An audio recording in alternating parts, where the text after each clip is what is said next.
Ola, benvides a Gallifrey Save, un día máis, hoxe comentando o segundo episodio de Doctor Who Flux, a Guerra dos Sontarans. Ola, John. Hola, Elena. Que tal? Bueno, que che pareceu este capítulo, este episodio de Doctor Who? Pareceume ben. Eu diría que de todos os episodios de Chibnall, o mellor. Bueno, E non exagero. no. No, Spyfall Sí. está guai. Non. Spyfall está ben porque ten ao final a revelación máxima. Senón, o episodio é mediocre. Este mellor. Eu diría o mellor desta temporada. Levan dous. Tampouco é difícil. Bueno, vamos a puntuar. Si é o mellor episodio de Chibnall ou moi mala puntuación teñen os demais, ou tens que puntuar o ben alto. Aquí cantas estrelas lle das a este episodio? Vamos ver. Os episodios de Chibnall polo xeral puntúan baixo. Non suben de... Pois este sendo o mellor 7,5. Bueno, está alto. Está ben. 7,5 estrelas. Vale. Ti eres desas persoas que dan 10 ou non das? Dou. Das. Tens algún episodio de Doctor Who de 10? Teño. Só que non é este. No. Eu canto lle dou este episodio? Eu creo que lle vou a dar un 7 en comparación co outro que lle dei un 6, pero en parte tamén me parece alto en comparación con outros episodios de Doctor Who, pero pode deixarlo en 7 estrelas, veña. 7 estrelas. Un pouco de resumo do episodio antes de entrar en materia. De acordo? Primeiro, vemos unha imaxe en branco e negro da doutora nunha casa en ruínas, flotante, non se sabe moi ben. Dura uns segundos e desperta. Unha imaxe que lembro eu perfectísimamente ben, eh? Non me tiveche que avisar diso nin nada, porque eu lembro, tiño unha memoria privilexiada, e lembro nítidamente esa escena. Entón, o episodio comeza así, non se sabe moi ben. E despois vese como os tres, a doutora Tan e Jazz, aparecen porque os deixa tirados a TARDIS, que está maliña, no medio da Guerra de Crimea en 1855. Un bo sitio pa que che deixen tirado. Sitio tan bo como cualquier outro, eh? Como calquera outro. Crimea nese ano está precioso. Sí. Pois, que acontece que a doutora ponse a investigar e hai cousas que non encaixan coa historia, como que do outro lado da batalla non están os rusos, senón que están os Sontarans. Pero estamos seguros de que non foi así na historia real? Estamos seguros de que os rusos non eran Sontarans, realmente? Eu ali non estuve, en ti estuvestes. Os libros menten. Aquí todo o mundo sabe que a historia é escrita polos que gañan. Bueno, estamos na Crimea. Só que o tempo alterouse polo fluxo. Entón, estamos no medio da Guerra de Crimea e aparece Mary Sickle. Mary Sickle.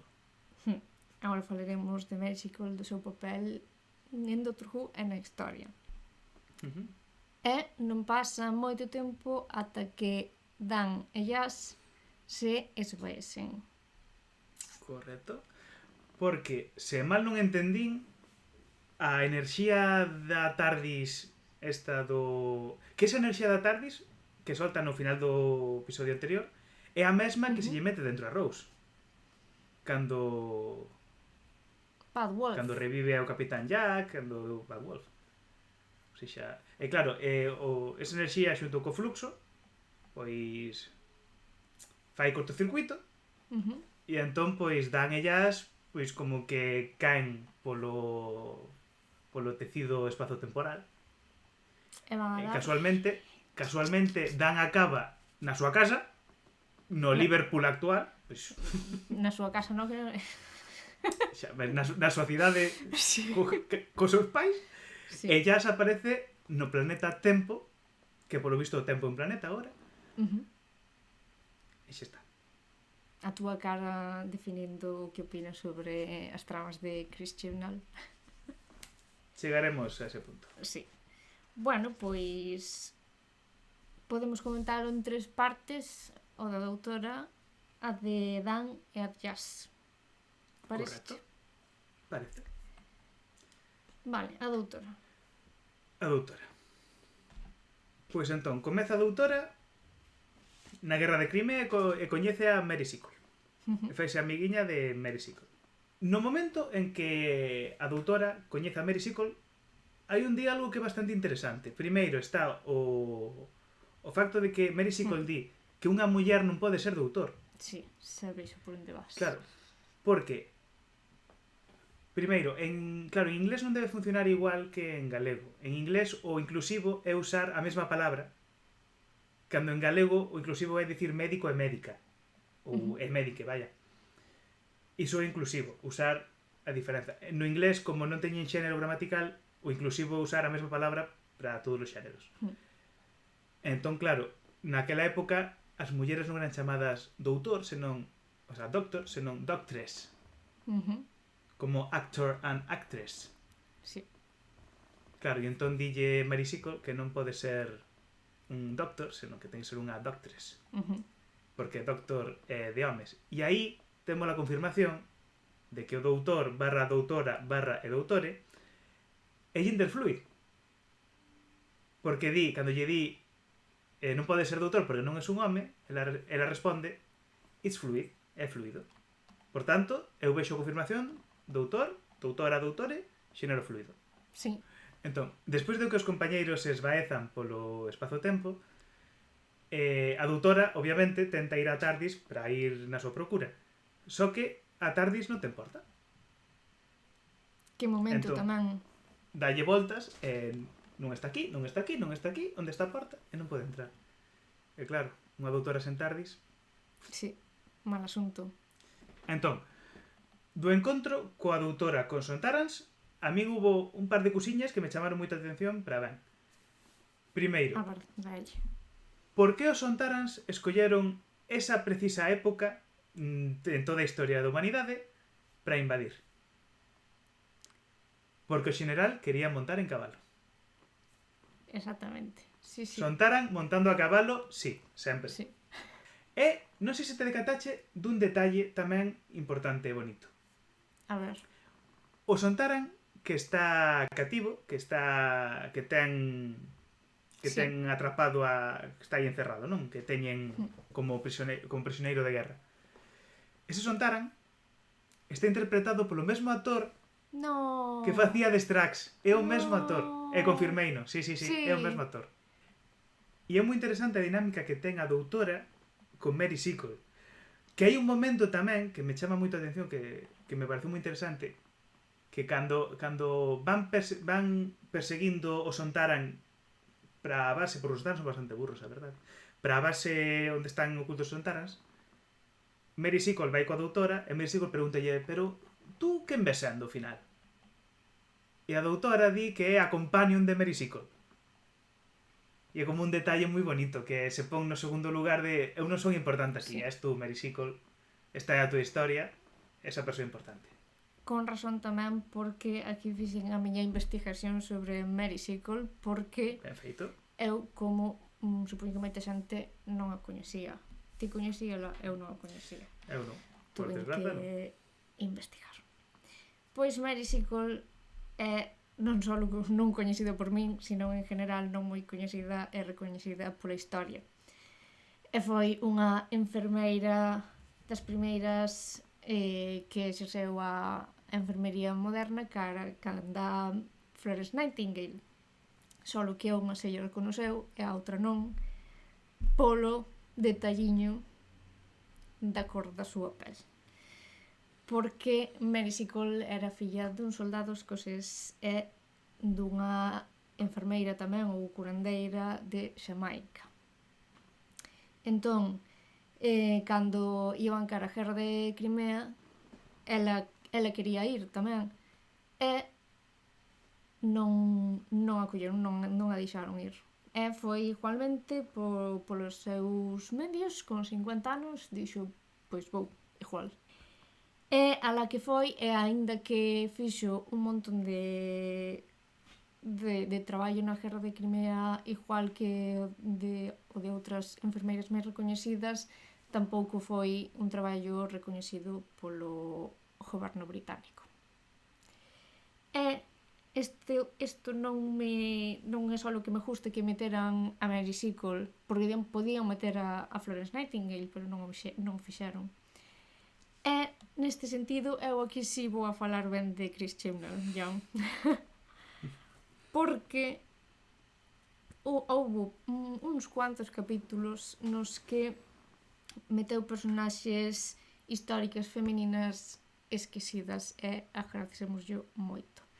Entre elas vimos a Rosa Parks cun capítulo propio, vimos a Mary Shelley e vimos, por exemplo, tamén na temporada pasada, que a min sí me gustou moito, a Ada Lovelace tamén como a primeira programadora informática. Así que, gracias Chris Chibnall por meternos a estas personaxes históricas femininas olvidadas. Eso tas que recoñecer. Recoñezo, pero eu gostaría tamén sí, de ver escritoras mulleres racializadas contando elas mesmas as súas historias. Eu gostaría de ver de que esta historia fose escrita por unha persoa máis achegada. E que entramos tamén no queerbaiting, que ao final o que eu destaquei ao principio de que a doutora era gender fluid, non deixa de ser queerbaiting. Deixar entender unha cousa que pode ser ou non para que quede aí no ar. Sí, non se meteu tanto en explicalo como para eso. Eu celebro estas personaxes, ojalá que, como ti dis, haxa máis escritores, creo que as hai, pero bueno, por exemplo, nunca houve unha showrunner. Eu penso que máis importante que unha... non sei se máis importante. Igual tan importante como unha doutora muller é unha showrunner muller. Porque a doutora dá a cara, e claro, é moi importante para a representatividade, para que a xente se vexa representada nela. Mas tamén unha showrunner muller achega unhas historias desde un punto de vista que non achegan todos os escritores homes que houve ata o momento, homes cis. Sí, aparte protagonistas mulleres non é que teñamos un mogollón, pero hainas e fan falta, pero showrunners non creo que haxa tantas. Claro. Así que quédanos esperar. Celebrar a Russell T. Davies, pero esperar tamén que neso se arrisquen un pouco máis tamén. Ben, despois, outro momento flash que quero salientar é o momento, hai un momento en que hai unha carga, no momento este que pues, a guerra tal, o general é imbécil e vai a guerra contra os Sontarans, pensando que pode facer algo, son Sontarans, que vas facer? Hai un momento en que está a carga dos soldados británicos contra os Sontarans. Eu non sei moi ben como funcionan as guerras. E sei que xente coa bandeiriña e coa gaita nas guerras sempre houve.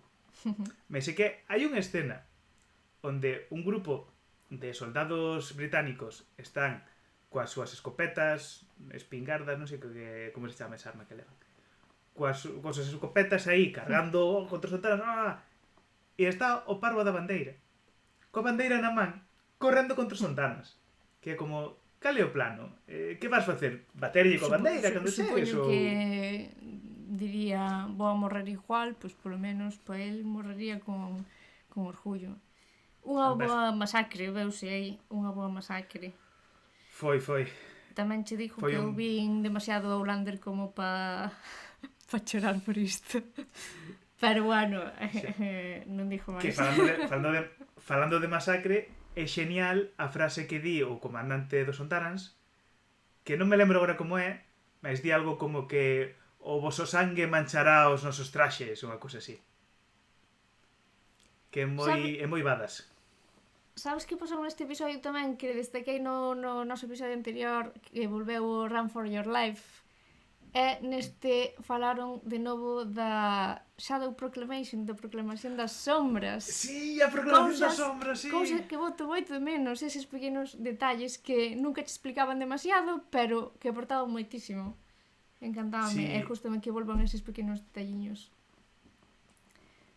Desta parte a min só me queda un pouco unindo co que falamos antes, falar un pouco do general, comandante, non me acordo que era, de, non sei se foi impresión miña, non se deixaba guiar pola doutora. Era como ti non vas a mandar aquí, non vas a mandar en min. Claro, ese Imagineime general... si ese doutor fora David Tennant ou calquera outro, si teria sido así tamén. Como que houve varios momentos neste episodio que deixaron ver que ela, por ser muller, non estaba sendo igual de respetada, tanto de Doctor Doctres como isto, ou así varias cousas que...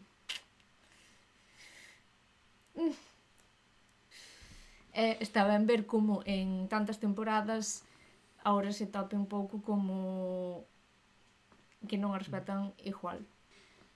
Sí, totalmente, estou totalmente de acordo.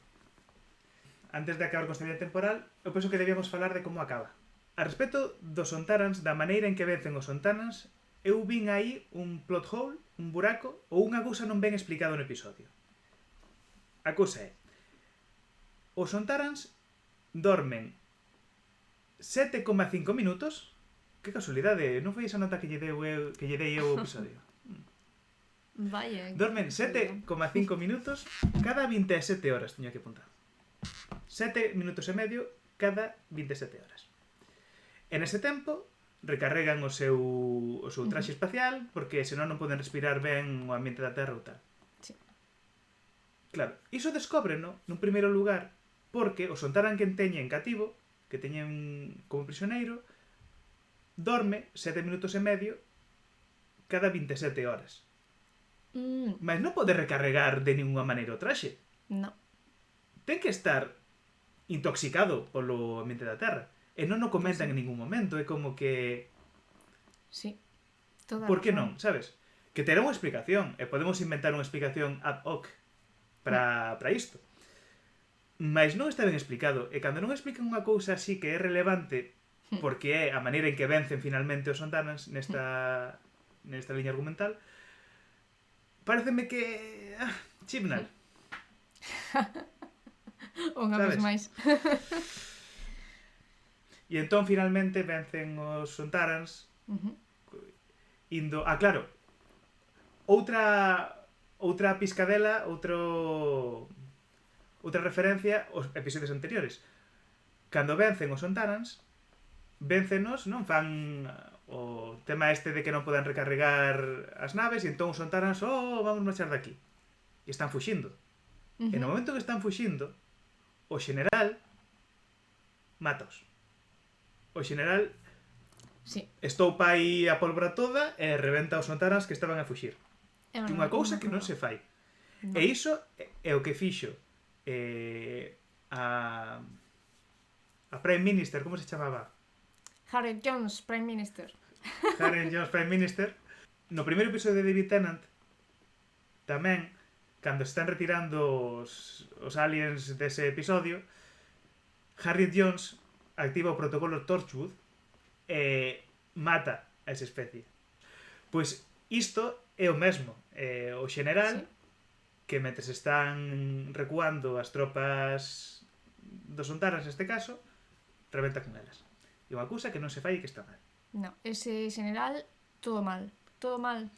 Todo mal ata o final. É moi antidoutora ese feito. É justamente que se recalque sempre ese aspecto da doutora como de... Quere defender a Terra, pero non quere matar os demais, nin nin dañar outras especies, nin nada. Efectivamente. E xa podemos saltar, se queres, a outra liña temporal. Sí, porque ademais únense un pouco aquí no final desta a través das pantallas nas que se ven a doutora e Dan, porque ambos están loitando cos Sontarans. Comecemos desde o principio. Chega Dan, non? No principio do episodio, chega a Liverpool no presente. E todo o mundo está confinado nas súas casas. Bastante realista, verdad? O confinamento is real. Só que porque están os Sontarans tamén no presente, porque están facendo unha invasión temporal, cousas de Sontarans. E entón, nese momento, claro, os Sontarans van a matar porque está na rúa, cando non pode estar, cando está o toque de recoller. E chegan os pais de Dan. Que eu atopísimo sempre con meter os pais dos compañeros. O sea, a nai de Rose para min é un referente. O avó de Donna, por Deus. Sí. Wilfred no meu corazón sempre. E entón iso, que metan o pai de Rory. Ai, o pai de Rory. Ai. O pai de Rory. Iso. Pais e nais de companions sempre. E aparecen entón cos Woks. E hai unha escena moi bonita, moi Doctor Who, que é porque Doctor Who fai unha cousa moi ben en xeral, xa como serie, como aparte de todo, hai unha cousa moi Doctor Who que é facer que unha situación ridiculísima teña sentido e non pareza ridícula dentro do contexto. Entón, o momento en que Dan está cos pais e di Dan, vonme infiltrar nas naves dos Sontarans, vos marchade para casa, que xa me encargo eu de facer isto só. E o pai, penso que o pai ou a nai, non sei, dalle un wok e dille, toma, leva isto. E el colle o wok como se fose a arma máis mortífera do mundo e di, obrigado. E vai ali, co wok na man, todo cheo. E claro, é super ridículo fora de contexto, mas no contexto do episodio ten todo sentido. Porque é o que usaban para baterlle por detrás os Sontarans para que morresen. E iso, que gostei moito dese detalle. E entón Dan infiltrase e...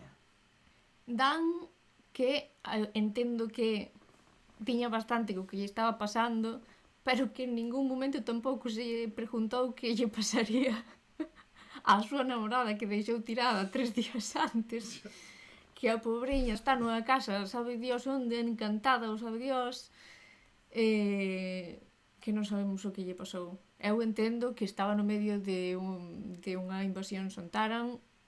Sontar, Sontar, ¡ja! Pero tamén me chamou a atención que en ningún momento se preguntara por ela, nin... Tes toda a razón, sí. Tamén che digo, tamén ten outra cousa Dan. Claro, Dan é moi como comic relief deste episodio. É moi o de facer as piadas máis ruíns, os chistes máis sen graza.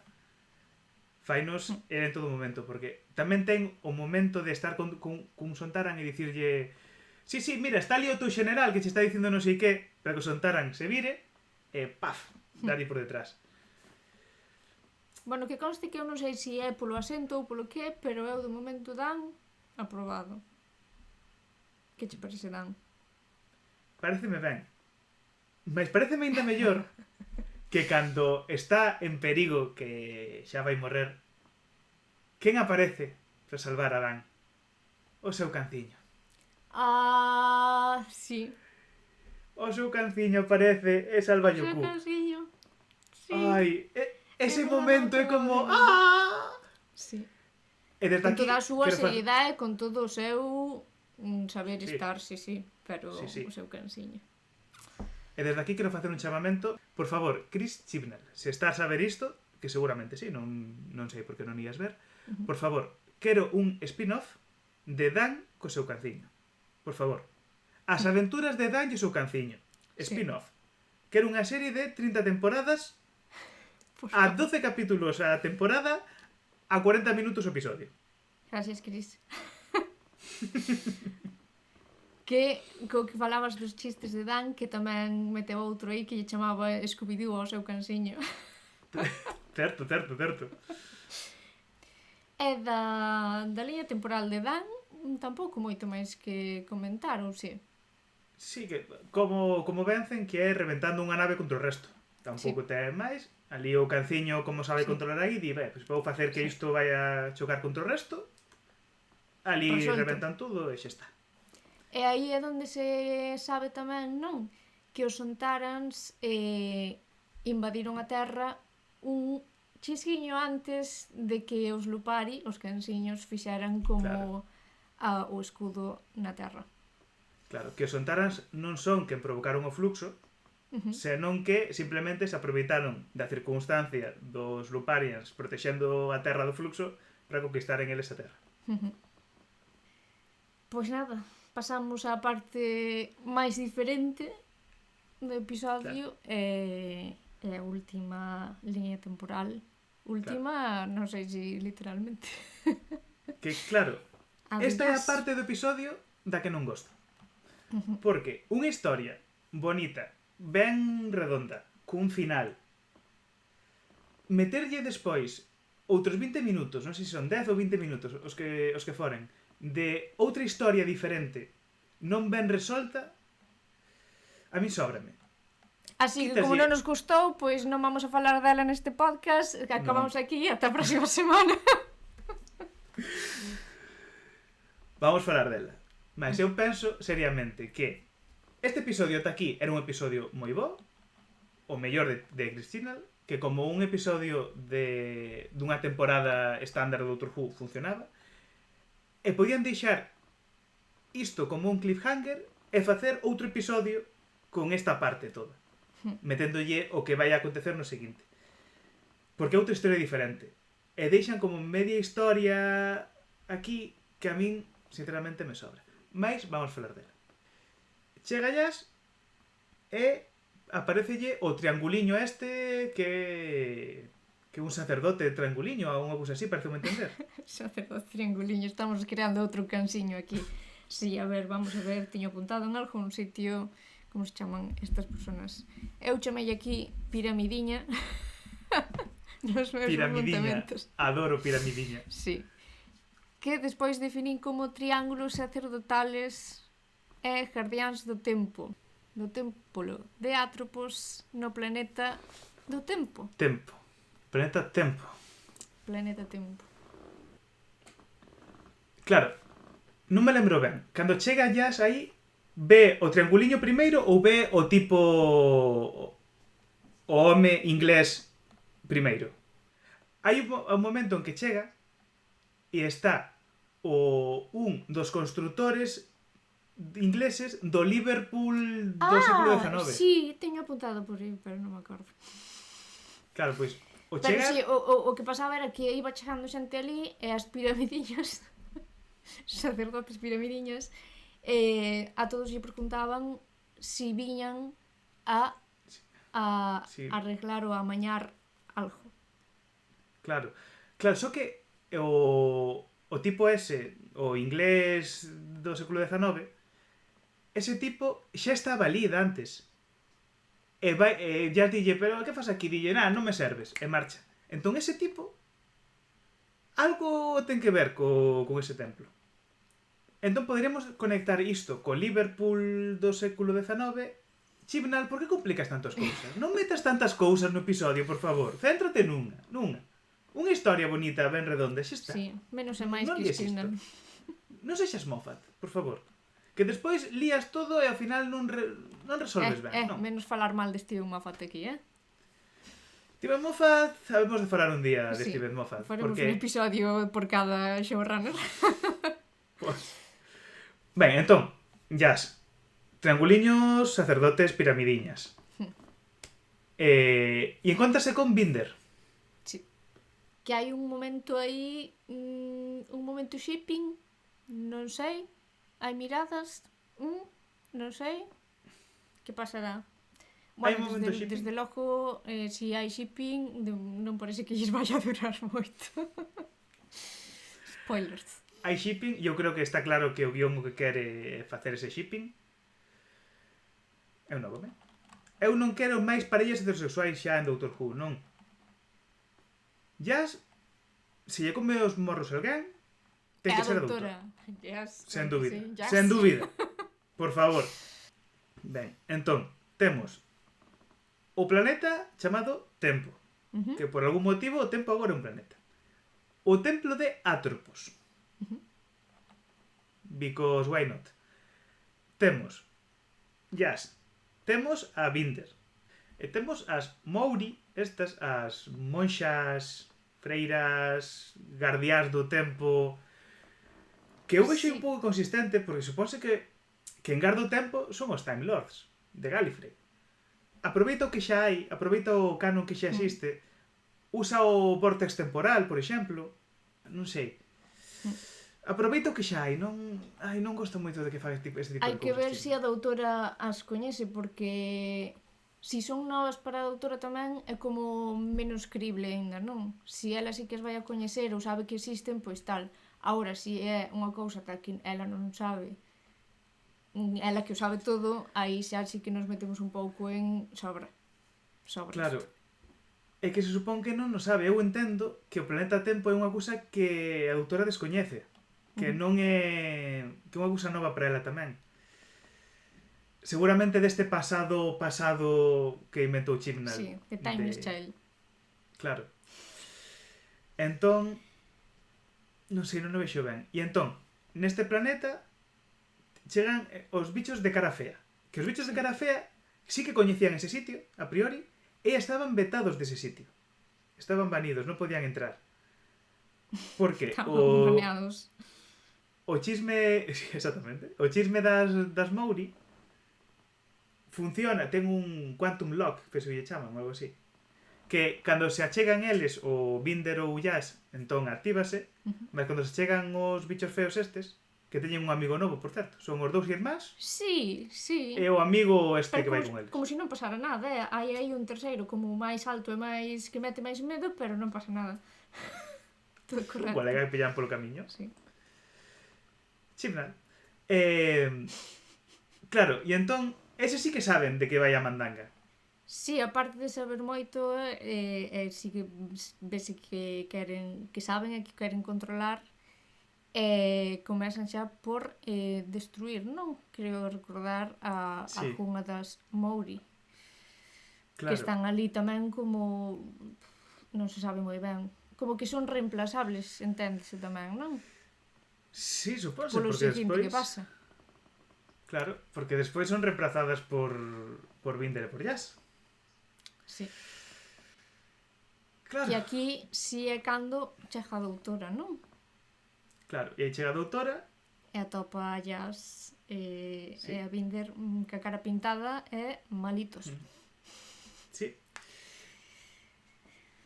E aí acaba o episodio. E veremos que Sí. acontece aí. Sí, tes razón que ademais o episodio se chamaba A Guerra dos Sontarans e isto, moi Sontarans, non foi esta parte. Isto sobrou. Isto tiña que ir no episodio seguinte.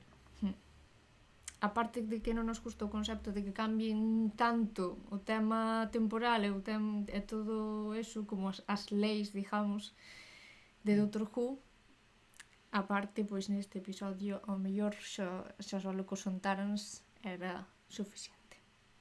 É que, pero unha vez que Chibnall fai algo ben, fai un episodio con unha historia ben feita, cun final que serve, por que ten que estragalo desta maneira? Chibnall, por favor. Sí. Ademais, a min como ese final, bueno, non creo que sea non creo que sea o final de Jazz, pero se o for é como que hai moitos finales de companions xa companions que acaban dentro dun Cybermen, companions, sabes, como ese tipo de final no que os convirten ou algo así e por eso morren ou o que sea. É un final do que eu xa estou un pouco... Sí. Eu tamén che digo que eu querería que unha companion morrese. E punto.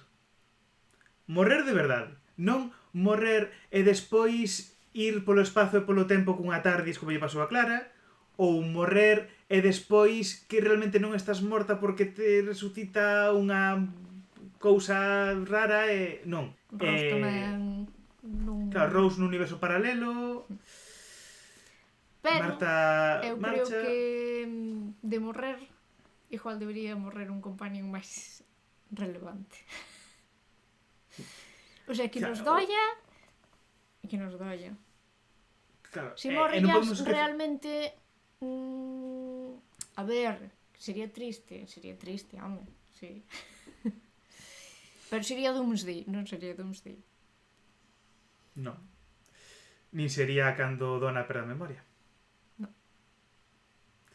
Claro. Mas é que o tema de non matar ou de matar de mentira, de mentiriña os compaños, iso pasou a Rory, que morreu cantas veces morreu ese home. Sí. Que xa ao final era un meme, a morte de Rory. Sí, pobrinho. Claro.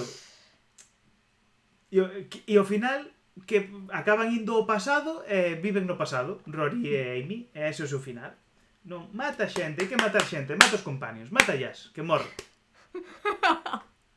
Jazz ten que morrer, de morte morrida. E xa está. Unha morte de vez en cando. Sempre che fai un bo plot twist. Sí. Sí, ten que morrer xente. Claro. Temos que tamén informar a nosa audiencia de que xa está confirmado que o próximo episodio despois do Fluxo vai ser en Ano Novo. Isto non sei se o sabes. O próximo episodio xa se confirmou. Non está o título aínda, mas cando acaben estes 6 episodios de Doctor Who Flux, o seguinte episodio vai ser en Ano Novo. Pa chorar, ben. Empezando o ano, chorando. O que vin é que está grabada a regeneración. Debe ser. Claro, que está grabado ese momento. Pasou xa. Está pasando. Pasou, pasará. Regenerarse no episodio do centenario da BBC. Eu sabendo que xa está grabada a regeneración, eu non estou ben con eso. É duro.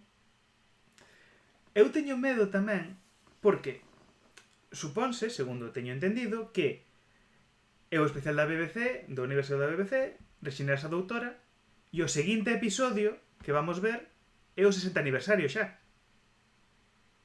Porque Russell T. Davies comeza no 60 aniversario do Doctor Who e na serie seguinte, na temporada seguinte. Empeza forte. Entón, claro, como non podes introducir un doutor novo nun episodio de aniversario con máis doutores? Sabes, que vai acontecer aí? Un wibbly-wobbly de regeneracións, probablemente. Claro, pode ser que a doutora no último momento... Esperemos que de companions tamén.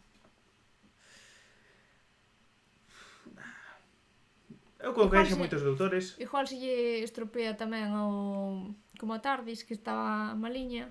Igual se lle estropea o fluxo de regeneracións tamén. Claro, se cada comeza a regenerarse en doutores pasados. Imagínate que acertamos isto. Despois...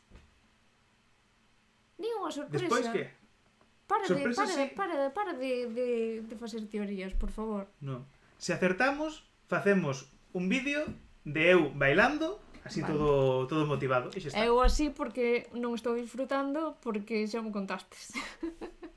40 ben. minutos así. Pareceme ben, un episodio de podcast correcto. Sí, sobre todo para os ointes. Pois, algo máis que comentar sobre este episodio ou futuros episodios? Sí, claro que sí. Esquecemos unha cousa fundamental. Que faría a doutora? Fáltame un D. Puxen 2 T's e un D porque non sei escrever. Que faría a doutora? Ese momento un pouquiño que sobra un pouquiño e, sobre todo, en que momento escreveu Jazz na súa man esa frase e por que non se lle borrou nas súas aventuras previas? Que necesidade hai de facer máis paralelismos entre o doutor e Xesucristo? Porque esa frase é o que levan os cristiáns de que faría Xesús. Que necesidade hai de facer un paralelismo? Podes explicar o mesmo con Jazz pensando que é o que faría a doutora neste momento. Sen necesidade de ir as siglas aí na man como... Ese é o detalle que me desagrada. Ese detalle. Non que pensen que faría a doutora, senón como manifesta. Sí. Unha última cousa antes de acabar. Unha última teoría destas que tanto gostas. Claro. Binder, como acabou aí, no planeta Tempo? Porque non se deslizou por espazo-tempo como os outros. Como acabou aí? Pode ser que o fluxo non destrúa cousas, senón que as transporte para outro lado. Pode ser que o fluxo mova as cousas a través do tempo para o pasado. Pode ser que o fluxo teña que ver cos Weeping Angels. Pode ser. Que teñan o mesmo sistema de tocan algo e vai pro pasado ese algo. Ou para un tempo diferente, vaya. E non se destrúa. Pode ser. Porque senón, que pintan os Weeping Angels aquí? Damos por concluído entón este episodio. E vémonos e escoitámonos no seguinte, que ademais ten un nombre ben interesante, verdad, John? Ten un nome ben bonito. Un nome deses intraducibles, por xogo de palabras, polo que queiras, complicado. Así que, como decidimos chamarlle? Nos decidimos chamar este episodio Non eras en tempo. É porque chamamos Non eras en tempo. Porque en original, en inglés, é Once Upon Time. Claro, porque significa tanto era unha vez como unha vez no planeta Tempo, o sea, como unha vez en tempo. Entón, claro, non podemos traducirlo como era unha vez, nin como era unha vez en tempo, nin como era un tempo, entón... Así que vémonos, entón, escoitámonos no seguinte episodio. A semana que ven Non eras en tempo.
Pasa moito máis ata que Dan e Jazz comezan a desvanecerse. Non se di desvanecerse, verdad? Esvaecerse. Ou esvaírse. Eu coñezo xente que parece patacas. Sí. Persoas que parecen patacas eu vi. Non? Nin parece que vai a ver, porque o próximo é outra vez Russell T. Davies. Sí. Russell T. Davies, Steven Moffat, Chris Chibnall e Russell T. Davies, e de Steven novo Moffat. Russell T. Davies. Sí, están facendo o seu propio bucle temporal. Sí.